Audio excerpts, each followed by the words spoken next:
Hi friends, welcome to tutorjos.com. இப்போ நம்ம பார்க்க போகிறது பார்த்தீங்க அப்படின்னா ஃபங்க்ஷன்ஸ் ஆஃப் கம்ப்யூட்டர். ஓகே, கம்ப்யூட்டரோட ஃபங்க்ஷன் என்னன்னு சொல்லி பார்க்கலாம். ஸோ பார்த்தீங்க அப்படின்னா ஒரு கம்ப்யூட்டரில் நமக்கு என்னென்ன பார்ட்ஸஸ் இருக்குது, அது என்னென்ன காம்பனன்ட் பார்த்தீங்க அப்படின்னா கம்ப்யூட்டர் இருக்குதுன்னு சொல்லி பார்க்கலாம். இந்த கம்ப்யூட்டர் சிஸ்டம் பொறுத்த வரைக்கும் பார்த்தீங்க அப்படின்னா கம்ப்யூட்டர் அப்படிங்கிறது பார்த்திங்க அப்படின்னா நமக்கு ஃபிசிக்கல் என்டிட்டிஸ், அது பார்த்திங்க அப்படின்னா நான் ஃபிசிக்கல் என்டிட்டிஸ் மூலிமா பார்த்திங்க அப்படின்னா ஒர்க் ஆகுது. இப்போ ஃபிசிக்கல் என்டிட்டிஸுங்கிறது என்ன அப்படின்னா ஹார்ட்வேர் அப்படின்னு சொல்லுவோம். அதே பார்த்திங்க அப்படின்னா நான் ஃபிசிக்கல் என்டிட்டிஸ் அப்படிங்கிறது நமக்கு என்ன சொல்லுவோம் அப்படின்னா சாஃப்ட்வேர் அப்படின்னு சொல்லுவோம். ஸோ இப்போ நமக்கு ஃபிசிக்கல் என்டிட்டிஸ் நமக்கு அந்த ஹார்ட்வேர் நமக்கு என்ன இருக்கும் அப்படின்னா ஹார்ட்வேரை பொறுத்த வரைக்கும் நமக்கு input devices, output devices, processor, அதேபோல் பார்த்திங்க அப்படின்னா ஸ்டோரேஜ் டிவைஸ்லாம் பார்த்திங்க அப்படின்னா நமக்கு என்ன சொல்லுவோம் அப்படின்னா இந்த ஹார்ட்வேர் அப்படின்னு சொல்லுவோம். அதே சாஃப்ட்வேர் நமக்கு என்ன சொல்லுவோம் அப்படின்னா இப்போ நமக்கு ஓஎஸ் சொல்லலாம், அதே போல் ப்ரோக்ராம்ஸு தென் பார்த்திங்க அப்படின்னா இப்போ நமக்கு எதாவது ப்ரோக்ராம்ஸ் ஒர்க் பண்ணுறது எல்லாமே நமக்கு என்ன சொல்லுவோம் அப்படின்னா சாஃப்ட்வேர்ஸ் அப்படின்னு சொல்லுவோம். ஸோ ஒரு கம்ப்யூட்டர் பார்த்திங்க அப்படின்னா மெயினாக ஒர்க் ஆகணும் அப்படின்னா நமக்கு ஹார்ட்வேர் அண்ட் சாஃப்ட்வேர் பார்த்திங்க அப்படின்னா ரெண்டுமே நமக்கு தேவை. ஹார்ட்வேர் இல்லாமல் சாஃப்ட்வேர் பண்ண முடியும், சாஃப்ட்வேர் ஒர்க் ஆகாது, சாஃப்ட்வேர்லாம் பார்த்திங்க அப்படின்னா ஹார்ட்வேர் ஒர்க் ஆகாது. ஸோ இதான் பார்த்திங்க அப்படின்னா காம்பனன்ட்ஸ் ஆஃப் கம்ப்யூட்டர் அப்படின்னு சொல்லுவோம்.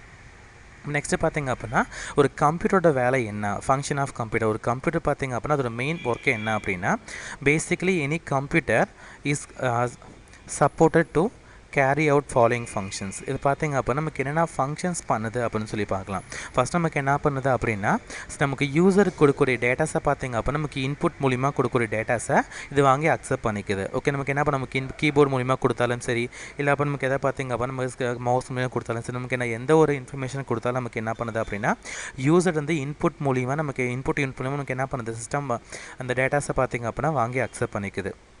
அதை பார்த்திங்க அப்படின்னா அது நெக்ஸ்ட் ஸ்டெப் என்ன பண்ணுது, அதாவது ப்ராசஸ் பண்ணுது. அது பார்த்திங்க அப்படின்னா நமக்கு என்ன ப்ராசஸ் பண்ணணும், அது பார்த்திங்க ப்ராசஸ் பண்ணுது. ப்ராசஸ் பண்ணி முடிச்சுட்டு நமக்கு என்ன பண்ணுது அப்படின்னா ரிட்டன் பேக்ஸ் டு அவுட்புட். நமக்கு என்ன பண்ணுது அப்படின்னா நமக்கு என்ன ப்ராசஸ் பண்ணுறோமோ நமக்கு அவுட்புட்டாக காட்டும். இப்போ ஃபார் எக்ஸாம்பிள் சொல்லணும் அப்படின்னா நமக்கு 2 நம்பர் ஆட் பண்ணணும் அப்படின்னா ஃபஸ்ட் நமக்கு என்ன 2 நம்பரையும் பார்த்திங்க அப்படின்னா இன்புட் வாங்கும்.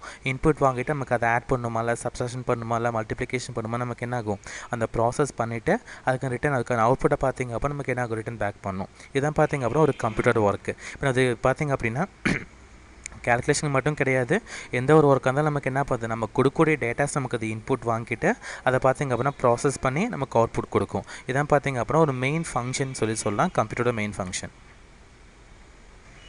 இப்போ நெக்ஸ்ட்டு பார்க்க போகிறது பார்த்திங்க அப்படின்னா ஹார்ட்வேர் காம்பனன்ட்ஸ். இப்போ நமக்கு நம்ம சிஸ்டம் பொறுத்த வரைக்கும் பார்த்திங்க அப்படின்னா ஹார்ட்வேர் காம்பனன்ட்ஸை மெயினாக 4 பார்ட்டாக பிரிக்கிறோம். ஃபர்ஸ்ட் ஒன் பார்த்திங்க அப்படின்னா input unit, second one output unit, third one பார்த்திங்க அப்படின்னா central processing unit, fourth one memory unit. இப்போ நமக்கு இது 4மே பார்த்திங்க அப்போ நமக்கு என்ன பண்ணோம் அப்படின்னா கம்யூனிகேட் பண்ணோம் அப்படின்னா நமக்கு ஒரு சின்ன பார்த்திங்க அப்படின்னா மைனட் எலக்ட்ரிக்கல் வயர் மூலிமா நமக்கு என்ன பண்ணுது அப்படின்னா இப்போ நமக்கு என்ன பண்ணுது அப்படின்னா கம்யூனிகேட் பண்ணுது. ஸோ பார்த்திங்க அப்படின்னா ஒரு கம்ப்யூட்டர் சிஸ்டம் நமக்கு ஒர்க் ஆகணும் அப்படின்னா கண்டிப்பாக 4 பார்ட் நமக்கு தேவைப்படும். இன்புட் யூனிட் நமக்கு தேவைப்படும், அதே போல் அவுட்புட் யூனிட்டு, அதை ப்ராசஸ் நமக்கு செட் ஆஃப் இன்ஸ்ட்ரக்ஷனை பார்த்திங்க அப்படின்னா ப்ராசஸ் பண்ணுறதுக்கு நமக்கு சென்ட்ரல் ப்ராசஸிங் யூனிட், அதை ஸ்டோர் பண்ணுறதுக்கு பார்த்திங்க அப்படின்னா மெமரி யூனிட் தேவைப்படும். இது மாதிரி பார்த்திங்க அப்படின்னா ஹார்ட்வேர் காம்பனன்ட்ஸை மெயினாக நமக்கு 4 பார்ட்டாக பார்த்திங்க அப்படின்னா பிரிச்சிருக்கும். ஸோ இது பார்த்திங்க அப்படின்னா பிளாக் டயக்ராம் உங்களுக்கு எப்படி பிளாக் டயக்ராம் மூலியமாக பார்த்திங்க அப்போ நமக்கு இதை எக்ஸ்பிளைன் பண்ணுறேன். ஃபஸ்ட் நமக்கு என்ன பண்ணுது அப்படின்னா இன்புட் நமக்கு கொடுக்கக்கூடிய இன்புட் நமக்கு பார்த்திங்க அப்படின்னா இன்புட் கொடுக்குறது ஃபஸ்ட் நமக்கு என்ன ஆகும் அப்படின்னா சென்ட்ரல் ப்ராசஸிங் யூனிட் போகும். இது போய்ட்டு நமக்கு என்ன பண்ணோம் அப்படின்னா நமக்கு அதை ஸ்டோர் பண்ணோம் அப்போ நமக்கு என்ன பண்ணுறோம் இங்கே மெமரி யூனிட்டில் பார்த்திங்க அப்படின்னா நம்ம ஸ்டோர் பண்ணிக்கிறோம். மெமரி யூனிட் பார்த்திங்க அப்படின்னா நமக்கு ப்ரைமரி மெமரி, அதே போல் செகண்டரி மெமரின்னு பார்த்திங்க அப்படின்னா 2 டைப்ஸ் ஆஃப் மெமரி இருக்குது. ஸோ அதில் பார்த்திங்க அப்படின்னா நமக்கு எதுக்குள்ளே ஸ்டோர் பண்ணுமோ அந்த மெமரிக்குள்ளே பார்த்திங்க அப்படின்னா ஸ்டோர் பண்ணிவிட்டு ரிட்டன் பேக் நமக்கு என்ன பண்ணுது அப்படின்னா அதை ப்ராசஸ் பண்ணி நமக்கு அவுட்புட்டில் பார்த்திங்க அப்படின்னா நமக்கு அவுட்புட் பிரிண்ட் பண்ணி காட்டும். ஸோ இதான் பார்த்திங்க அப்படின்னா ஒரு சிபியூ பார்த்திங்க அப்புறம் ரெண்டாகிற மெத்தடு. நம்ம கொடுக்கக்கூடிய இன்புட்டை அதை ப்ராசஸ் பண்ணுது, ப்ராசஸ் பண்ணி நமக்கு ஸ்டோர் பண்ணி ஸ்டோர் பண்ணி வைக்குது. அடுத்து நமக்கு என்ன பண்ணலாம் ஸ்டோர் பண்ண டேட்டாஸை மறுபடியும் பார்த்திங்க அப்படின்னா ப்ராசஸ் பண்ணி நமக்கு அவுட்புட் யூனிட்டில் பார்த்திங்க அப்படின்னா டிஸ்பிளே பண்ணி காட்டும். இதான் பார்த்திங்க அப்படின்னா ஒரு கம்ப்யூட்டர் மெயின் ப்ராசஸ். இப்போ பார்க்க போகிறது என்ன அப்படின்னா இன்புட் யூனிட். அந்த 4 காம்பனன்ட்ஸ் தான் பார்க்க போகிறோம். இப்போ ஃபஸ்ட்டு காம்பனன்ட் பார்த்திங்க அப்படின்னா இன்புட் யூனிட் அப்படின்னு சொல்லுவோம். இந்த இன்புட் நமக்கு என்ன ஒர்க் பண்ணுது அப்படின்னா transform data from the user into A computer. இது நமக்கு என்ன அப்படின்னா நமக்கு யூசர்கிட்ட அதாவது யூசர் அப்படிங்கிற கம்ப்யூட்டரில் யார் ஒர்க் பண்ணுறாங்களோ அவங்க தான் யூசர்கிட்ட பார்த்திங்க அப்படின்னா டேட்டாஸை நமக்கு என்ன பண்ணுது அப்படின்னா கம்ப்யூட்டருக்கு நமக்கு வாங்கி ட்ரான்ஸ்ஃபர் பண்ணுது. அந்த வேலையை பார்த்திங்க அப்படின்னா இன்புட் யூனிட் நமக்கு செய்யுது. ஸோ அப்போ நமக்கு என்னென்ன இன்புட் யூனிட் இருக்குது அப்படின்னா கீபோர்ட், அதே போல் மவுஸு, தென் ஸ்கேனர், இதெல்லாம் ஒன் ஆஃப் த நமக்கு இன்புட் டிவைஸ். அதே போல் பார்கோட் ரீடர், வெப் கேமரா, அதே போல் மைக், இதெல்லாம் பார்த்திங்க அப்படின்னா நமக்கு இன்புட் யூனிட். நமக்கு என்ன பண்ணுறது, எத்தனை வகையாக நமக்கு இன்புட்னு கொடுக்க நமக்கு எல்லா டேட்டாஸும் நமக்கு என்ன பண்ணோம் அப்படின்னா வாங்க நமக்கு சிஸ்டம்குள்ளே பார்த்திங்க அப்படின்னா நமக்கு ட்ரான்ஸ்ஃபர் பண்ணி கொடுக்குது. இது input unit. Then second component பார்த்திங்க அப்படின்னா அவுட்புட் யூனிட். இது அவுட்புட் யூனிட் நமக்கு என்ன பண்ணுது அப்படின்னா நமக்கு கம்ப்யூட்டர்லேருந்து அந்த டேட்டாவை பார்த்திங்க அப்படின்னா நமக்கு என்ன பண்ணுது, யூசருக்கு ட்ரான்ஸ்ஃபார்ம் பண்ணுது. இப்போ நமக்கு பார்த்திங்க அப்படின்னா இன்புட் கொடுக்கக்கூடிய நமக்கு டேட்டாஸ் அதை ப்ராசஸ் பண்ணி நமக்கு என்ன பண்ண அவுட்புட்டாக பார்த்திங்க அப்படின்னா யூசருக்கு நமக்கு வாங்கி கொடுக்குது. அதுதான் அவுட்புட் யூனிட் சொல்லுவோம். ஸோ இந்த அவுட்புட் நமக்கு என்ன கைண்ட்ஸ் ஆஃப் என்னென்ன அவுட்புட் யூனிட் இருக்குது அப்படின்னா மானிட்டர் பார்த்திங்க one of the output unit. அதே போல் பிரிண்டர், ப்ரொஜெக்டர், ஸ்பீக்கர்லாம் நமக்கு என்ன சொல்லுவோம் அப்படின்னா அவுட்புட் யூனிட்னு சொல்லுவோம். த நெக்ஸ்ட் காம்பனன்ட் பார்த்திங்க அப்படின்னா சென்ட்ரல் ப்ராசஸிங் யூனிட். சிபியூங்கிற பார்த்திங்க அப்படின்னா சென்ட்ரல் ப்ராசஸிங் யூனிட்னு சொல்லுவோம். இது நமக்கு என்ன சொல்லுது, பிரெயின் ஆஃப் கம்ப்யூட்டர். கம்ப்யூட்டரோட பிரெயின் நமக்கு என்ன சொல்லுவோம் அப்படின்னா சிபியூன்னு சொல்லுவோம். ஏன்னா இங்கே தான் நமக்கு எல்லா ப்ராசஸுமே பார்த்திங்க அப்படின்னா நடந்துட்டுருக்கு. ஸோ சிபியூ பொறுத்த வரைக்கும் நமக்கு என்னென்ன பார்ட்ஸ் நமக்கு உள்ளடக்கியது இருக்குது அப்படின்னா ஃபர்ஸ்ட் ஒன் பார்த்திங்க அப்படின்னா ஏஎல்யூ அப்படின்னு சொல்லுவோம். ஏஎல்யூங்கிறது அரித்மெட்டிக் லாஜிக் யூனிட். இந்த அரித்மெட்டிக் லாஜிக் யூனிட் நமக்கு என்ன பண்ணுது அப்படின்னா நம்ம கேல்குலேஷனை பார்த்திங்க அப்படின்னா ஸ்டோர் பண்ணி வைக்கக்கூடிய இடம் பார்த்திங்க அப்படின்னா இந்த ஏஎல்யூன்னு சொல்லுவோம். இங்கே தான் நமக்கு என்ன பண்ணுது அப்போ நமக்கு அதை ஸ்டோர் பண்ணி நம்ம கேல்குலேஷன் பண்ணிக்காது. இப்போ நமக்கு 2 வேலையை ஆட் பண்ணோம் அப்போ நமக்கு அடிஷன், சப்ஸ்ட்ராக்ஷன், மல்டிப்ளிகேஷன், இந்த மாதிரி நமக்கு எல்லா வேலையும் பண்ணுறது பார்த்திங்க அப்படின்னா இந்த ஏஎல்யூ தான். அதே போல் நமக்கு லாஜிக்கல் ஆப்ரேட்டர் என்ன பார்த்திங்க அப்படின்னா அண்டு, ஆர், நாட் இதெல்லாம் பார்த்திங்க அப்படின்னா நமக்கு என்ன எங்கே ஒர்க் ஆகுது அப்படின்னா இந்த ஏஎல்குள்ளே தான் பார்த்திங்க அப்படின்னா நமக்கு ஒர்க் ஆகும்.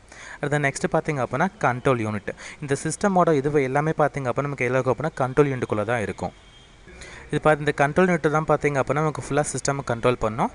நம்ம இன்புட் மூலிமா கொடுக்கக்கூடிய எல்லா டேட்டாஸும் பார்த்திங்க அப்படின்னா வாங்கிட்டு நம்ம மெமரி ஸ்டோரேஜ் பண்ணுமா, இல்லை அதே போல் பார்த்திங்க அதை நம்ம ப்ராசஸ் பண்ணுமா, நமக்கு எல்லா செட் ஆஃப் இன்ஸ்ட்ரக்ஷன் நமக்கு எதில் இருக்கும் அப்படின்னா இந்த கண்ட்ரோல் யூனிட்டுக்குள்ளே தான் இருக்கும். இது நெக்ஸ்ட்டு பார்த்திங்க அப்படின்னா இங்கே ரிஜிஸ்டர் அப்படின்னு சொல்லுவோம். இது பார்த்திங்க அப்படின்னா இன்டர்னல் மெமரி. அது நமக்கு சிஸ்டம்குள்ளே பார்த்திங்க அப்படின்னா ஸ்டோர் பண்ணி நமக்கு இன்டர்னல் மெமரின்னு சொல்லுவோம். நம்ம ஒரு கேல்குலேஷன் பார்த்திங்க அப்போ நமக்கு என்ன பண்ணும், இன்புட் கொடுக்குறோம் அப்படின்னு கேல்குலேஷன் நம்ம போடணும் அப்படின்னா அதுக்கான இன்புட் நமக்கு என்ன பண்ணணும் அப்படின்னா ஃபஸ்ட் நமக்கு இந்த இன்டர்னல் மெமரிக்குள்ளே பார்த்திங்க அப்படின்னா ஸ்டோர் ஆகணும். அப்போ ஸ்டோர் ஆனால் தான் நமக்கு என்ன ஆகும் அப்படின்னா இது நமக்கு ரொம்ப ஸ்பீடாக பார்த்திங்க அப்படின்னா ஒர்க் ஆக ஆரம்பிக்கும். இந்த இன்டர்னல் மெமரி பொறுத்த வரைக்கும் பார்த்திங்க அப்போ நமக்கு பார்த்திங்க அப்போ நமக்கு சிஸ்டம்லேயே பார்த்திங்க கனெக்டாக இருக்கும். இதை பொறுத்து நமக்கு என்ன நமக்கு சப்போஸ் பார்த்திங்க அப்படின்னா பவர் சப்ளை நின்றுச்சு அப்படின்னா இதோட பார்த்திங்க அப்போ நமக்கு எந்த வேலையும் பார்த்திங்க அப்படின்னா அப்படின்னா ப்ராசஸ் பார்த்திங்க அப்படின்னா ஸ்டாப் ஆகிடும். இது பார்த்திங்க அப்படின்னா ஒரு குறிப்பிட்ட அளவுக்கு மட்டும் தான் நமக்கு என்ன ஒரு குறிப்பிட்ட டைம் இருக்கும்போது தான் நமக்கு என்ன ஆகும் ஸ்டோர் பண்ணி வச்சுக்கும். இல்லை இன் கேஸ் பார்த்திங்க அப்போ நமக்கு டேட்டாஸ் நிறைய நமக்கு லாங் டைம் ஸ்டோர் பண்ணி வைக்கணும் அப்படின்னா இது செகண்டரி மெமரிக்கு தான் பார்த்திங்க அப்படின்னா ட்ரான்ஸ்ஃபர் பண்ணணும். இந்த ப்ராசஸ்லாம் பார்த்திங்க அப்போ நமக்கு எது மூலம் நடக்குது அப்படின்னா பஸ் கேபிள்னு சொல்லிட்டு ஒன்று இருக்கும். அந்த பஸ் கேபிள் மூலம் தான் பார்த்திங்க அப்போ நமக்கு என்ன ஆகுது ஒன்றுக்கும் பார்த்திங்க அப்படின்னா 2 கம்ப்யூட்டருக்கும் நமக்கு அந்த ப்ராசஸ் பார்த்திங்க அப்படின்னா நடக்குது. இப்போ நெக்ஸ்ட்டு பார்க்க போகிறது பார்த்திங்க அப்படின்னா மெமரி யூனிட். மெமரி யூனிட்டை பொறுத்த வரைக்கும் எதுக்காக நம்ம யூஸ் பண்ணுறோம் அப்படின்னா நமக்கு டேட்டாஸை பார்த்திங்க அப்படின்னா ஸ்டோர் பண்ணி வைக்கிறதுக்காக.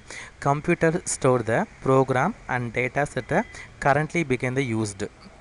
பொறுத்த வரைக்கும் பார்த்திங்க அப்போ நமக்கு இந்த மெமரி யூனிட்டை பொறுத்த வரைக்கும் டேட்டாஸே ஆகட்டும், இல்லை அதே போல் பார்த்திங்க அப்படின்னா ப்ரோக்ராம்ஸ் நமக்கு என்ன ஆகும் டெம்பரரியில் பார்த்திங்க அப்படின்னா நமக்கு இந்த மெமரிக்குள்ளே பார்த்திங்க அப்படின்னா ஸ்டோர் பண்ணி வச்சுக்கும். நம்ம இன்புட் கொடுத்த டேட்டாஸ் பார்த்திங்க அப்படின்னா நமக்கு ப்ராசஸ் ஆகணும் அப்படின்னா ஃபஸ்ட் நமக்கு என்ன ஆகும் இது பார்த்திங்க அப்படின்னா மெயின் மெமரிக்கு போயினதுக்கு அப்புறம் தான் பார்த்திங்க அப்படின்னா நமக்கு அது வந்து ப்ராசஸ் ஆக ஆரம்பிக்கும்.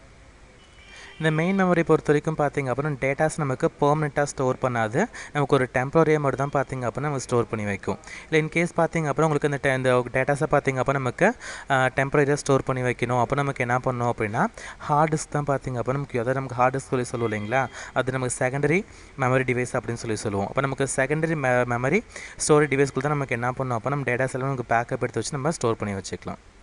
ஸோ நமக்கு மெயின் மெமரி பொறுத்த வரைக்கும் நமக்கு டெம்பரரி மெமரி தான் ஸ்டோர் பண்ணி வைக்கும். அதே நமக்கு பெர்மனெண்ட்டாக நமக்கு டேட்டாஸ் அதில் சிஸ்டம்குள்ளே ஸ்டோர் பண்ணி வைக்கணும் அப்படின்னா அதை பார்த்திங்க சாரி ஃப்ரெண்ட்ஸ் செகண்டரி மெமரி தான் பார்த்திங்க அப்படின்னா யூஸ் பண்ண வேண்டியிருக்கும். ஸோ நெக்ஸ்ட்டு பார்த்திங்க அப்படின்னா சிபியோட மேஜர் காம்பனன்ட்ஸ் நம்ம பார்க்கலாம். சிபி பொறுத்த வரைக்கும் பார்த்திங்க அப்படின்னா நமக்கு 3 மேஜர் காம்பனன்ட்ஸ் இருக்குது. ஃபஸ்ட்டு பார்த்திங்க அப்படின்னா ஏஎல்யூ, அடுத்து கண்ட்ரோல் யூனிட், தென் பார்த்திங்க அப்படின்னா ரெஜிஸ்டர்னு சொல்லுவோம். இது எப்படி ப்ராசஸ் ஆகுதுன்னு சொல்லி பார்க்கலாம். இது நமக்கு என்ன பண்ணோம் அப்படின்னா நமக்கு ப்ராசஸ் ஃபஸ்ட் நமக்கு இன்புட் மூலியம் கொடுக்குறோம் இல்லைங்களா. இந்த இன்புட் நமக்கு என்ன பண்ணோம் அப்படின்னா நமக்கு கண்ட்ரோல் யூனிட்டுக்குள்ளே பார்த்திங்க அப்படின்னா ஃபஸ்ட் நம்ம கொடுப்போம். இந்த கண்ட்ரோல் நமக்கு என்ன பண்ணோம் அப்படின்னா நமக்கு இந்த ஏஎல்யூக்கு அதாவது நமக்கு அரித்மெட்டிக் லாஜிக் யூனிட்டுக்குள்ளே நமக்கு எல்லா ப்ராசஸுமே நமக்கு எந்த இது பேஸ் பண்ணி எடுத்துக்கும் அப்படின்னா டெம்பரரி மெமரியில் தான் பார்த்திங்க அப்படின்னா ஸ்டோர் பண்ணி எடுத்துக்கும். இப்போ நமக்கு என்ன பண்ணணும் ஃபஸ்ட்டு டெம்பரரி மெமரி தான் நமக்கு இந்த ஏஎல்யூங்கிறது ஒர்க் ஆகும். இதுக்கு நமக்கு ஸ்பேஸை பார்த்திங்க அப்படின்னா எடுத்துகிட்டு அதை ப்ராசஸ் நமக்கு ரன் பண்ணி கொடுக்கும். அது நமக்கு என்ன பண்ணலாம் அப்படின்னா மெயின் மெமரிக்கு ஸ்டோர் பண்ணிக்கலாம், இல்லை செகண்டரி மெமரிக்கு பார்த்திங்க அப்படின்னா ஸ்டோர் பண்ணிக்கலாம். நமக்கு என்ன ஆகும் அப்போ நமக்கு ஃபஸ்ட்டு கொடுக்குற இன்புட் பார்த்திங்க அப்போ நமக்கு சைடாக மெயின் மெமரியில் ஸ்டோர் பண்ணோம். மெயின் மெமரி நமக்கு என்ன பண்ணுறோம் அப்போ நமக்கு வேணும் அப்படின்னா செகண்டரி மெமரிக்குள்ளே ஸ்டோர் பண்ணிக்கலாம். அப்படி இல்லை நமக்கு வேணா அப்போ நமக்கு என்ன பண்ணலாம் கொடுத்துட்டு இதுக்கான அவுட்புட் நமக்கு எங்கே ப்ராசஸ் ஆகும் அப்படின்னா நமக்கு இன்டர்னல் மெமரிக்கு போயிட்டு சரி நமக்கு ஏஎல்யூக்குள்ளே பார்த்திங்க அப்படின்னா ப்ராசஸ் ஆகும். இது ப்ராசஸ் ஆகிட்டு நமக்கு என்ன பண்ணோம் அப்படின்னா நமக்கு அவுட்புட் பார்த்திங்க அப்படின்னா நமக்கு வெளியே வரும். ஓகே ஃப்ரெண்ட்ஸ், இப்போ பார்த்திங்க அப்படின்னா ஃபங்க்ஷன்ஸ் ஆஃப் கம்ப்யூட்டர், ஒரு கம்ப்யூட்டர் பார்த்திங்க அப்படின்னா எப்படி ஃபங்க்ஷன் ஆகும்னு சொல்லி பார்த்தோம். இந்த மாதிரி உங்களுக்கு அட்வான்ஸ் வீடியோஸ் வேணும் அப்படின்னா www.tutorjobs.com விசிட் பண்ணி பாருங்கள். யூடியூப்பில் எங்கள் வீடியோஸை பார்த்துட்டு எங்கள் யூடியூப் சேனலை சப்ஸ்கிரைப் பண்ணிக்கோங்க. Thank you friends.